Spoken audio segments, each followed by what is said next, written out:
குசேலர் கிருஷ்ணரோட சின்ன வயசு நண்பர். ஆனா கொடிய வறுமை. பிள்ளைகளுக்கு சாப்பிட கூட வழியில்லை.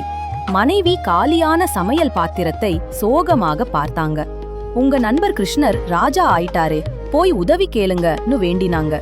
பரிசா கொடுக்க மனைவி கிழிந்த துணியில் கொஞ்சம் அவலை கட்டி தந்தாங்க. ராஜாவுக்கு இதை கொடுக்க வெட்கப்பட்டு அந்த ஒரு பிடி அவலை தன் அக்குள்ள மறைச்சுக்கிட்டே துவாரதைக்கு நடந்தார் குசேலர். தூரத்திலே தங்கமயமான துவாரகை நகரின் பிரம்மாண்டம் தெரிஞ்சது. அரண்மனை வாசலுக்கு வந்து நின்ன ஏழை குசேலரை காவலர்கள் ஆச்சரியத்துடன் பார்த்தாங்க. குசேலர் வந்த செய்தி கேட்டதும் கிருஷ்ணர் சிம்மாசனத்திலிருந்து ஆனந்த கண்ணீருடன் எழுந்தார். செருப்பு கூட அணியாமல் நண்பான்னு கத்திக்கிட்டே நண்பனை பார்க்க வாசலுக்கு ஓடி வந்தார். தூசு படிந்த குசேலரை கட்டி பிடித்து ஆனந்த கண்ணீருடன் தழுவிக்கிட்டார். தன் சிம்மாசனத்தில் அமர வைத்து குசேலரின் களைத்த பாதங்களை கழுவினார்.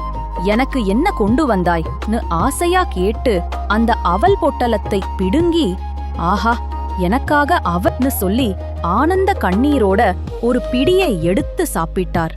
குசேலர் உதவி கேட்காமலேயே வீடு திரும்ப அங்கே குடிசை இல்லை, ஒரு தங்க மாளிகை நின்றிருந்தது. அவர் பிள்ளைகள் பட்டு உடுத்தியிருந்தனர். அவருடைய தரித்திரம் முழுவதுமாக நீங்கி இருந்தது. கடவுள் நாம கொடுக்கிற பொருளை பார்க்கிறதில்லை, அதுக்கு பின்னால இருக்கிற தூய்மையான அன்பை மட்டும்தான் பார்க்கிறார். பிடிச்சிருந்தா சப்ஸ்கிரைப் பண்ணுங்க.